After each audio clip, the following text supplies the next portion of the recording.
Fantastic. Thank you very much for letting us sponsor and putting this event together. I'm Max by training. I'm a scientist that is wandering in the world of crypto. And in the next few minutes, I'm going to talk a little bit about what's wrong with current science, how decentralized science can help us to get science back on track and accelerate science and big pharma through DAOs. So let me start out by saying that science has been the engine of progress in our civilization, giving us many things, many bubbles that make our daily lives better. At the same time, this science in the past this engine in the past decades has become rusty. We have more researchers than ever, but productivity has plummeted and is going down. Science is not getting its bang for its buck anymore, and most of the science that is being conducted is less disruptive than it used to be. So problems with centralized science, they're manifold. It's become stagnant, and I think there are a few reasons for that. Mainly there's misaligned research incentives. A lot of the funding has become risk averse, and a lot of science is actually being conducted in academia is not being reproduced.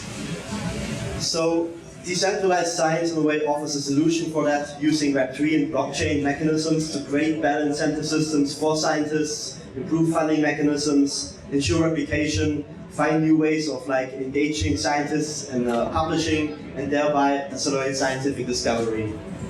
The DeSci movement is roughly started in 2021, and since then a lot of organizations have been founded that are looking into new ways of funding science, but also building better tooling for scientists and new ways of publishing and whatnot. And Ultra Bio is usually curating that. Thanks for them for doing that. And it's growing, more and more organizations coming out. So we heard a lot about normal Web3 DAOs right now, and I think DeSci DAOs are a little bit different in that Web3 DAOs are mainly relying on software. They live in the world of bytes and bits. They are primarily innovating in digital and financial innovations. They're fast-paced, and they're really about what blockchain people care about. On the other side, when you talk about DeSci DAOs, you start working on problems that modulate molecules and atoms. So you live now in the real world as well, not only on the software side of things. And you really try on changing how science is being conducted. And this involves scientists. By default, scientists are very skeptical, and they're even more skeptical of crypto than most other people. So it's you really have to get them on board, because they have those niche skill sets that you actually need for the scientific progress.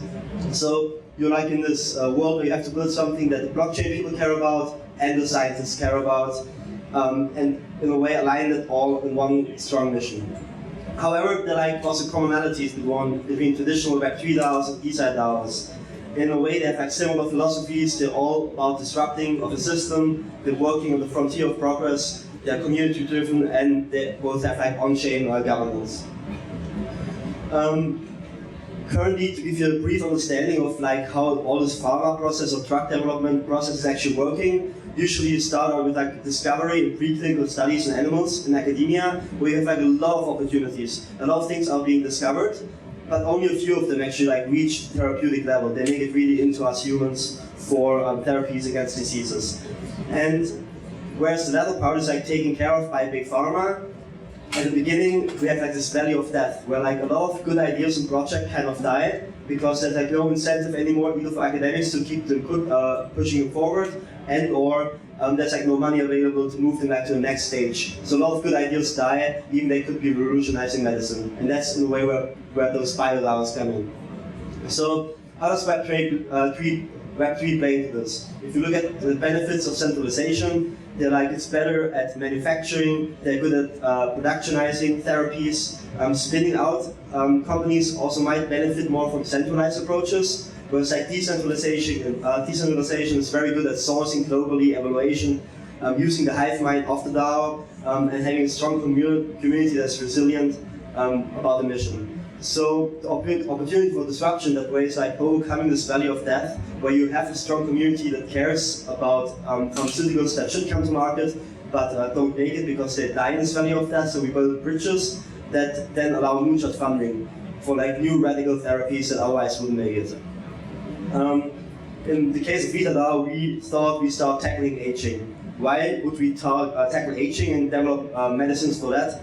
The reason is that without that, all of us in this room will like suffer and decay and experience age-related diseases. In a way, aging is the root cause of like cancer, neurodegeneration, heart disease. And the paradigm is that if we can slow or reverse the aging process, then we will prevent those diseases and actually don't have to fight them afterwards.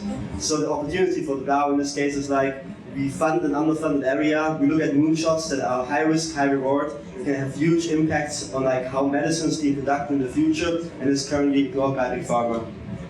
So the crypto community, a lot of thought leaders like it. The thing about it is that longevity or aging medicine is to traditional medicine what Bitcoin is like to the financial system. So it's revolutionary and like changes like the question of the debate. In our case, we're like 2 years old right now. We funded like 17 projects. 3 of them are currently spun out into companies, develop therapies against aging. And we have like a community of 1,200 token holders that help us with sourcing deals, that are voting on the deals, what should be funded and what not. So we were like the first one with that approach in the biotech space, but it's been blossoming and a lot of other Decentralized DAOs are coming out, and they follow like often a similar concept. They fund research of like an underfunded area like female reproductive health or synthetic biology. They incubate those ideas, work with the scientists to get the best ideas out, then they spin them out, and I hope in the future, once the spin-outs are like successful, that's for us at BioDAO still a few years out, 2, 3, we can use those profits from those spin-outs to sustain the DAO. All the money goes back into the DAO so that we can fund more cool new science. Some lessons from all that. So DeFi dynamics are slower. We work in the world of molecules, science takes time. Also, like we work a lot with legacy institutions like academia. The pace there is different. It's not all Web3, it's all fast. So you have to be patient. Decentralized, it's not only for scientists, we also need a lot of non-scientists. Everybody can get involved. We need people who are good at communication, who are like good at marketing to spread like the story of DeFi.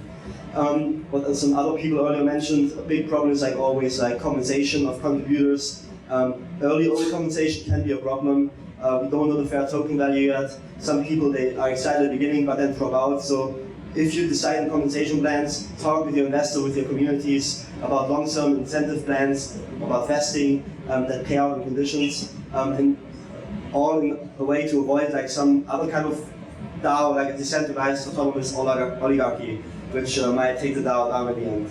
And one other vertical that I want to talk about is like most DeFi DAOs are currently BioDAOs. They all work in biotech. I think the reason for that is that in biotech, with small amount of money, it's like 250,000 million, you can still find big breakthroughs. Whereas like in other areas of science, like physics, you just need way more money to get started with. So the question is, how do we move this DeFi movement to compete with big food, big energy, big physics, whatever you want. The path of DeFi DAOs, I mean, it's initiated in 2021. Now it's growing. More and more DAOs are being shaped. I hope that by 26, 28, we have like a lot of validation that like clinical trials are starting and whatnot. That's really successful metrics are being reached. And then by 2030, we really can compete like on the large global financial markets with like our big funds that are like worth billions, and really fill this valley of death with like a flood of money to accelerate science. So some key takeaways: find a strong cause for a DeFi DAO, engage scientists, the blockchain community, non-scientists. Don't be too hasty with compensation early, and be patient because science takes time. Yeah, happy to chat. There are like a few other DeFi DAO people in the room. Talk to us if you're interested in that field. And thank you very much.